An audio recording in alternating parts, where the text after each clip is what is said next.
नमस्कार, final cut में आप सभी का स्वागत है। मैं हूं आपके साथ रूपाली शर्मा। तो चलिए करते हैं बुलेटिन की शुरुआत। रियासी के पौनी इलाके में श्रद्धालुओं से भरी बस पर हुए आतंकी हमले में पुलिस को एक बड़ी सफलता मिली है।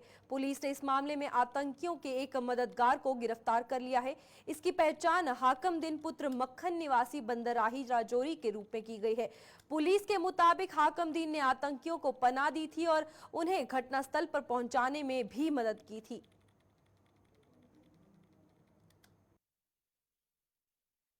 A major breakthrough has been achieved in the case FIR number 31/2024 under section 302, 307 IPC, 727 Arms Act, 16, 18, 20 UAPA Act of PS Pony pertaining to the terrorist attack on the pilgrim bus which was coming from Shiv Khori on 9th of June 2024.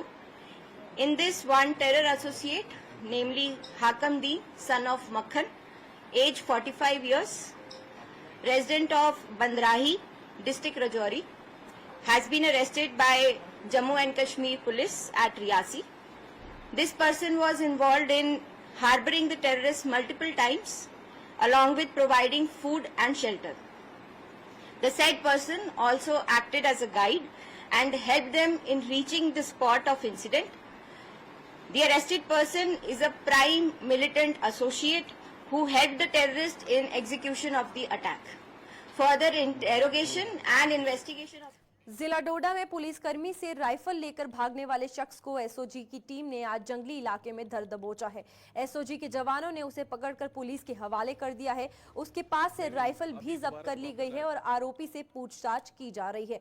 डोडा के भद्रवा तहसील के त्रोण इलाके में मंगलवार को मोहम्मद रफी एक SPO को चकमा देकर उसकी गाड़ी और उसमें रखी AK-47 राइफल लेकर भाग निकला था। एसपीओ ने खूब शोर मचाया, लेकिन मोहम्मद रफी भागने में कामयाब रहा और इसके बाद पुलिस को इसकी जानकारी दी गई। आरोपी की तलाश के लिए अभियान शुरू किया गया था। तलाशी अभियान के दौरान एक गाड़ी बरामद कर ली गई, लेकिन मोहम्मद रफी बंदूक के साथ जंगली इलाके में जा छिपा था। देर रात तक तलाशी अभियान जारी रहा और आज सुबह की किरणों के साथ ही एक बार फिर से सर्च ऑपरेशन शुरू हुआ।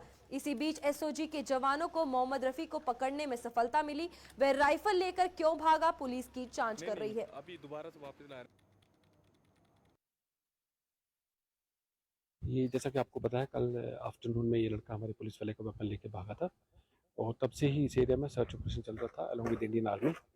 और यहाँ के लोगों का मैं पर्टिकुलरली बताना चाहूँगा कि बहुत सपोर्ट रहा। जितने भी ये गांव तरवन हो गया या इसके एडजॉइनिंग जो गांव है, और सब लोगों के सपोर्ट की वजह से आज हमने इस लड़के को पकड़ लिया है और अब फर्दर इन्वेस्टिगेशन इसमें चल रही है।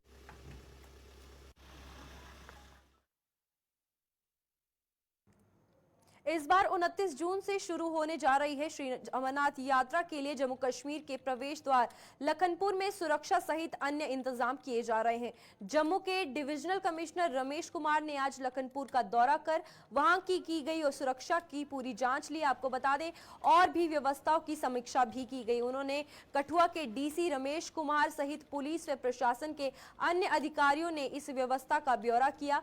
रमेश कुमार ने बताया कि आने वाले कुछ दिनों में सभी इंतजाम पूरे कर लिए जाएंगे ताकि देश के कोने कोने से जम्मू कश्मीर आने वाले श्रद्धालुओं को कोई दिक्कत का सामना ना करना पड़े। यहाँ पर जो आपका वेलकम सेंटर बनता है, यहाँ पे RFID सेंटर भी बनता है, उसकी प्रॉपर्ली डीसी साहब ने तैयारी की हुई है। तो यहाँ पर पूरा टेंट लगेगा और अभी ऑटो से काम शुरू हो जाएगा। यहाँ वॉशरूम्स है, पानी की व्यवस्था है, टॉयलेट्स की व्यवस्था है, बाकी रहने की जो लोगों की व्यवस्था है और यहाँ खाने पीने की व्यवस्था है। और RFID सेंटर जो बनेगा उसके लिए पूर्णतः व्यवस्था यहाँ पर की गई है। कल से काम शुरू हो रहा है तो सब कुछ हो जाएगा। दूसरा, जहाँ पर ट्रैफिक की व्यवस्था है तो यहाँ पे SSP ट्रैफिक साथ में है, वो देख रहे हैं यहाँ पर। यहाँ से जो गाड़ी आएगी उसको किस तरीके से आगे भेजेंगे, क्या किया जाएगा। पुलिस की तरफ से भी पूर्णतः यहाँ पर जो सुरक्षा के पूर्णतः बंदोबस्त किए। फेक रजिस्ट्रेशन का कोई चांसेस नहीं है और जो यहाँ पर कोई आएगा उसका प्रॉपरली बायोमेट्रिक देखा जाएगा, EKYC देखा जाएगा। फेक रजिस्ट्रेशन कोई चांसेस नहीं। जहाँ पे जो बन रहा है, सेंटर बन रहे, जहाँ पर लंगर बन रहे, उन पर प्रॉपर कैमरे लगाए गए हैं। बाकी पब्लिक से भी रिक्वेस्ट की जाती है जहाँ पर मार्केट है या घर है वहाँ पर कैमरे लगाएं, अपनी भी सिक्योरिटी रहेगी। यदि कोई इंसिडेंट होता है, चोरी होती है, कुछ होती है तो उसमें देखा जा सकता है। जहाँ जहाँ मार्केट है, जो अफोर्ड कर सकते हैं वो कैमरा अपने मार्केट में रोड पे लगवाएं, घर के आगे भी लगवाएं। बाकी जहाँ जहाँ पे जो विटाल एस्टाब्लिशमेंट है वहाँ पे लगाया जा रहा है, लंगर जहाँ लग रहे हैं वहाँ पे लगाया जा रहा है, अमरनाथ यात्रा का जहाँ पे अरेंजमेंट होगा वहाँ पर प्रॉपर कैमरे। जम्मू की सबसे बड़ी अनाज मंडी वेयर हाउस खराब ट्रैफिक व्यवस्था से जूझ रही है, जिसके कारण बाहरी राज्य से आने वाले ट्रक चालकों को भारी परेशानियों का सामना करना पड़ रहा है। किस तरह की परेशानियां से इन लोगों का गुजरना पड़ रहा है, पेश आ रही है, देखिए एक रिपोर्ट।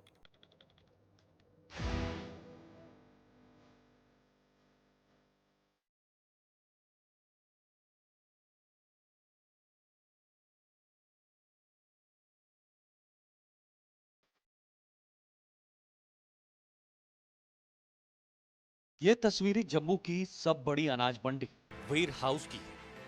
ये तस्वीरें वेयर हाउस की खराब ट्रैफिक व्यवस्था की कहानी बयां कर रही हैं। वेयर हाउस में बेतरतीब लगी ये गाड़ियां यहां की ट्रैफिक व्यवस्था की पोल खोल रही हैं। बेतरतीब लगी इन गाड़ियों का खामियाजा माल लेकर बाहर से आने वाली गाड़ियों के चालकों को भुगतना पड़ रहा है। माल लेकर आने वाली इन गाड़ियों को दुकान या फिर गोदाम तक पहुंचने में कई दिक्कतों का सामना करना पड़ता है। वेयर हाउस ਦਾ ਇੱਕੋ ਹੀ ਸਿਸਟਮ ਖਰਾਬ ਹੈ। ਨਹੀਂ ਜਿਹੜੀਆਂ ਬਾਹਰੋਂ ਗੱਡੀਆਂ ਮਾਲ ਲੈ ਕੇ ਆਉਂਦੀਆਂ ਉਹਨਾਂ ਲਈ ਸਹੂਲਤ ਹੋਣੀ ਚਾਹੀਦੀ ਹੈ। ਖਾਲੀ ਗੱਡੀਆਂ ਖੜੀਆਂ, ਡਰਾਈਵਰ ਕੱਲੇ ਡਰਾਈਵਰ ਆ, ਉਹ ਗੱਡੀ ਬੈਕ ਨਹੀਂ ਕਰ ਸਕਦਾ। ਇਹ ਦੇਖੋ ਤੁਹਾਡੇ ਸਾਹਮਣੇ ਬੇਨਜਾਇਜ਼ ਗੱਡੀਆਂ ਖੜੀਆਂ ਆ। ਕਿੱਦਾਂ ਅਸੀਂ ਬੈਕ ਕਰੀਏ ਗੱਡੀ, ਕਿੱਦਾਂ ਲਾਈਏ ਦੁਕਾਨ ਤੇ।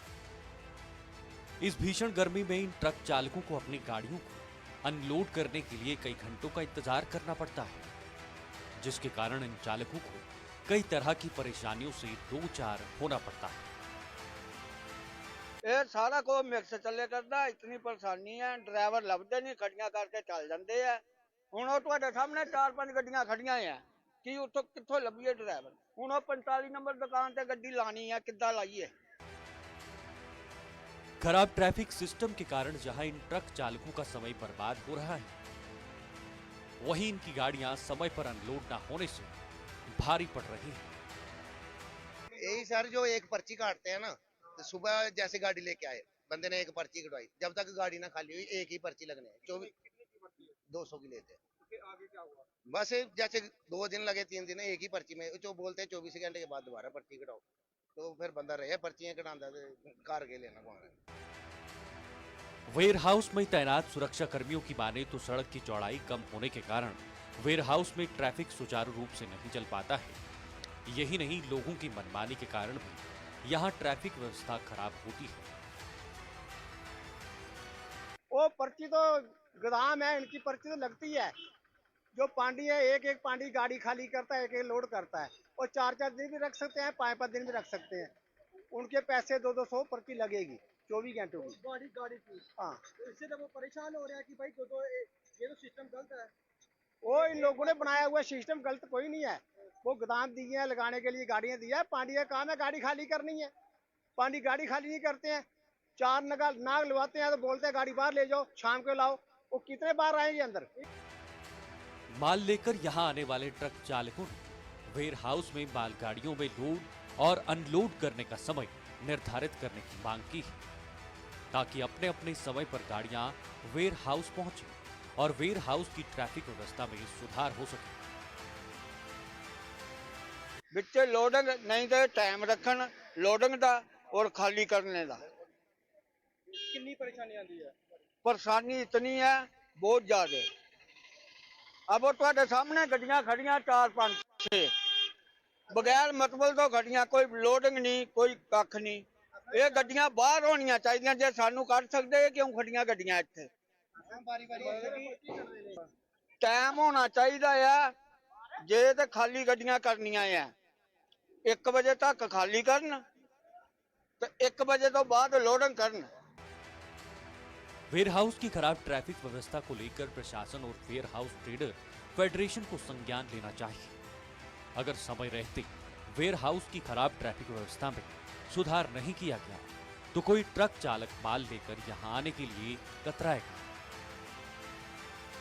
जम्मू से वीडियो जर्नलिस्ट विजय कुमार के साथ अश्विनी चंदेल की यह report. Udhampur Srinagar Baramulla rail link परियोजना पर तहसील कटरा के गुणी पर थाल में टनल का निर्माण कर रही कंपनी में काम करने वाले कर्मचारियों को सभी प्रकार की सुविधाएं देने की मांग तेज हो रही है। Unorganised construction and other allied workers union के प्रधान मुंशी राम सलाइलिया, महासचिव करण सिंह व कोषाध्यक्ष परसराम के साथ कंपनी में काम करने वाले कर्मचारियों ने रियासी के डीसी से आज मुलाकात की। उन्होंने आरोप लगाया कि कंपनी में काम करने वाले कर्मचारियों को उनका पूरा हक नहीं दिया जा रहा। कर्मचारी पहचान पत्र, सैलरी स्लिप व अकाउंट नंबर मुहैया करवाकर हर महीने की 10 तारीख को वेतन देने की मांग कर रहे हैं। डीसी से मुलाकात के बाद सभी कर्मचारी डाक बंगला के बाहर इकट्ठा हुए और उन्होंने चेतावनी दी कि अगर उनकी मांगे पूरी नहीं हुई तो वो धरना प्रदर्शन शुरू कर देंगे।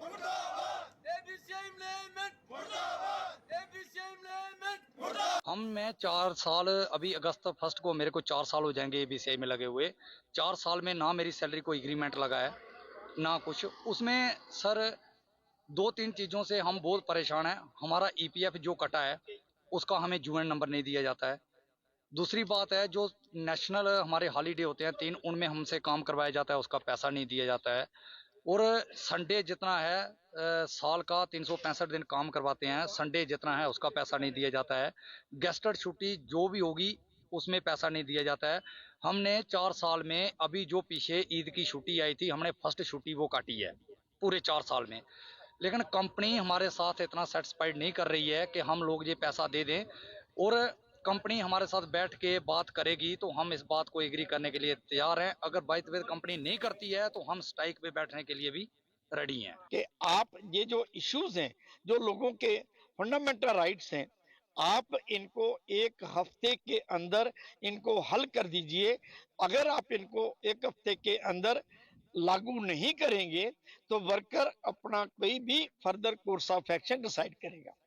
वर्कर्स ने मिलके 14 तारीख को, 1 हफ्ता बीतने के बाद 14 तारीख को 2 घंटे का धरना भी दिया और दोबारा इनको चेतावनी दी गई कि हम आपको और 2-4 दिन का समय देते हैं, आप इन मसाइल को लागू कर दीजिए। चूंकि ये डिमांडें नहीं है, ये वो चीजें हैं जो कानूनी तौर पर आपको वर्कर को देनी चाहिए थी, वो आपने नहीं दी हैं, लिहाजा इनको लागू कीजिए। उसके बाद हमने फैसला किया कि अगर जरूरत पड़ी तो हम जनरल स्ट्राइक पर भी जाएंगे। की तरफ विजयपुर में आज स्थानीय कलाकारों ने दूरदर्शन ड्रामा आर्टिस्ट एसोसिएशन के बैनर तले प्रदर्शन किया। ये प्रदर्शन एसोसिएशन के उप प्रधान मदन रंगीला की अध्यक्षता में किया गया। प्रदर्शन कर रहे कलाकारों ने हस्ताक्षर अभियान भी चलाया है और बताया कि 2013 से डुग्गर सैटेलाइट चैनल की मांग उठाई गई थी, मगर सरकार इस मांग को अनसुना कर रही है। देश में हर एक राज्य में वहां की स्थानीय भाषा के सैटेलाइट चैनल है, मगर डोगरी भाषा को 8 शेड्यूल में शामिल किए जाने के बावजूद डोगरी सैटेलाइट चैनल शुरू नहीं हुआ। उन्होंने चेतावनी दी है कि अगर इस मांग को पूरा ना किया गया तो वह आंदोलन शुरू करेंगे और मजबूर हो जाएंगे कि उन्हें आंदोलन करना पड़े।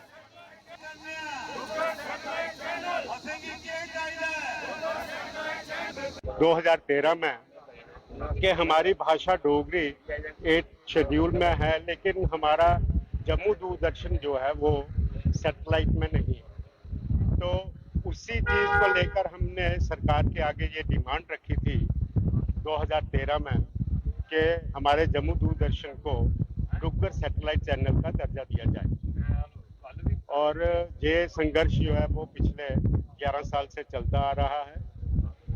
इस बीच में 2014 में प्रसार भारती का एक फैसला हुआ था मीटिंग में, बोर्ड मीटिंग में, जिसमें उन्होंने 5 स्टेशन जो थे उनको सैटेलाइट पर ले जाने के लिए कहा था। उसमें था हिमाचल प्रदेश, उत्तराखंड, झारखंड, छत्तीसगढ़ और जम्मू रीजन। 4 स्टेशन तो उन्होंने सैटेलाइट में कर दिए, लेकिन जम्मू रीजन सैटेलाइट चैनल क्यों नहीं किया, ये तो सरकार ही इसका उत्तर दे सकती है। और हमारा संघर्ष उसी को लेकर चला हुआ है। भारतीय जनता पार्टी के प्रदेश अध्यक्ष रविंदर रैना ने लोकसभा चुनावों में जम्मू रियासी और कठुआ उधमपुर डोडा सीट भाजपा की झोली में डालने का श्रेय आवाम को देते हुए उसका आभार जताया है।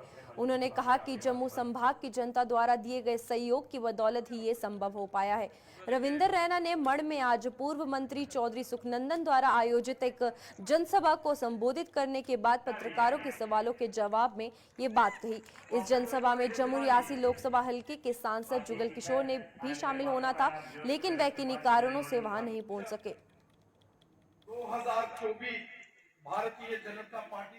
2024 के लोकसभा चुनावों में भारतीय जनता पार्टी ने पूरे देश के साथ साथ जम्मू कश्मीर से भी जबरदस्त जीत हासिल की है।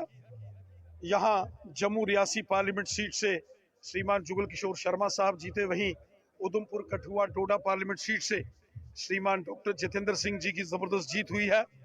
आज जीत का एक भव्य जश्न मढ़ विधानसभा क्षेत्र के अंदर एक जबरदस्त उत्साह, जोश और जुनून के साथ यहाँ जश्न मनाया गया।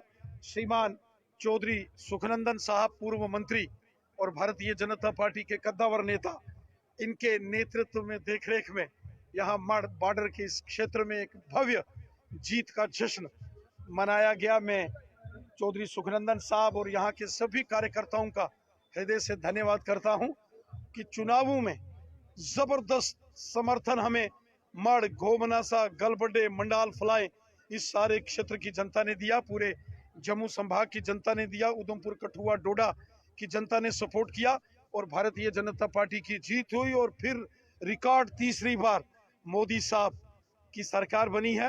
मैं यहाँ की जनता, मढ़ की जनता का, जम्मू की जनता का, जम्मू कश्मीर की जनता का हृदय से धन्यवाद करता हूँ और उम्मीद करता हूँ कि ये कारवां जीत का और डेवलपमेंट का। जम्मू में इन दिनों रात के समय हो रही बिजली की कटौती इस तपती गर्मी में हर किसी के लिए मुसीबत साबित हो रही है। श्री राम सेना ने बिजली विभाग के बेबुनियादी ढांचे और कार्यप्रणाली पर सवाल उठाते हुए उपराज्यपाल से इसका संज्ञान लेने की मांग की है। श्री राम सेना के प्रधान राजीव महाजन ने आज एक प्रेस कॉन्फ्रेंस के दौरान कहा कि रात के समय बिजली की कटौती गर्मी में लोगों के लिए जी का जंजाल साबित हो रही है। वहीं इससे आतंकी भी अपने मंसूबों को अंजाम देने में कामयाब हो सकते हैं। लेकिन इन्होंने कुंडी सिस्टम बंद करने के चक्कर में ये नई तारें लगाई थी, लेकिन इन नई तारों के में जब जैसे लोड पड़ता है ये तारें जल जाती हैं। मैं एलजी साहब से ये दरख्वास्त करूंगा कि हमें 24 घंटे लाइट दीजिए। हमारे घरों के अंदर स्मार्ट मीटर लगे हुए हैं, हम स्मार्ट मीटर के तहत ही बिल दे रहे हैं, हम किसी प्रकार की कोई चोरी नहीं कर रहे। यहाँ पर बुजुर्ग रहते हैं, बच्चे रहते हैं, रात को लाइट मत बंद करिए। रात को लाइट बंद करने का मतलब यह है कि यहाँ तो पीडीडी डिपार्टमेंट चोरों के साथ मिला हुआ है या मिलिटेंटों के साथ मिला हुआ है। जब आपको पता है जम्मू के अंदर पिछले 10-12 दिनों के अंदर कितने कांड मिलिटेंट कर चुके हुए हैं, लेकिन आप नहीं सुधर रहे, पीडीडी डिपार्टमेंट नहीं सुधर रही।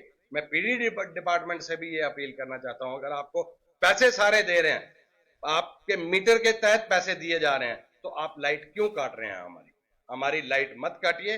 कल को ये ना हो जम्मू के अंदर दोबारा कोई ऐसी। अपनी मांगों को लेकर किसान संघर्ष समिति का आज धरना प्रदर्शन जारी है। आज लगातार 115वें दिन भी किसान संघर्ष समिति के बैनर तले लोगों ने अपनी मांगों को लेकर धरना प्रदर्शन किया। प्रदर्शन पर बैठे किसानों का आरोप था कि पुलिस प्रशासन ने सरकारी जमीन का हवाला देकर उनकी जमीनें छीन ली हैं। पिछले कई दिनों से वो सरकार से न्याय की गुहार लगा रहे हैं, लेकिन कोई भी उनकी सुनवाई नहीं कर रहा।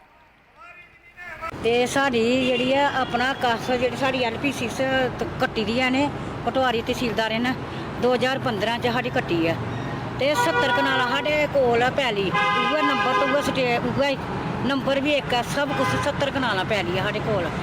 लेकिन वोट लगदा स्टेट लैंड दे एक पासे, लेकिन 70 कनाल छड्डियै 4 कनाल लग्गे चरियां ने वोट लाया ते किस कोई पालसी है इंदी। लेकिन साड़ी हूँ तो तहसीलदार भी आखदा इंदी मतलब है नहीं स्टेट लैंड नहीं पैली है, धर्मअर्थ पैली है। लेकिन धर्मअर्थ पैली तो है, सानू प्रूफ तो देन कोई, सानू कोई दस्सन कोई भाई केह्ड़ी है साड़ी पैली केह्ड़ी है, सानू हक देन। ते अस इत्थूं दे गरीब बंदे, अस रहने आह्ले, साढ़ा परिवार पूरा इत्थै। विजयपुर कस्बे के शिवनगर से संदिग्ध परिस्थितियों में एक शव बरामद होने से वहां सनसनी फैल गई। ये शव एक खाली प्लॉट में पड़ा हुआ था, जिसकी सूचना स्थानीय लोगों ने पुलिस को दी। वहीं पुलिस और फॉरेंसिक टीम मौके पर पहुंची और मौके से सबूत जुटाने के साथ साथ शव का पंचनामा कर उसे पोस्टमार्टम के लिए भेज दिया। पुलिस ने मामला दर्ज कर अपनी तहकीकात शुरू कर दी है।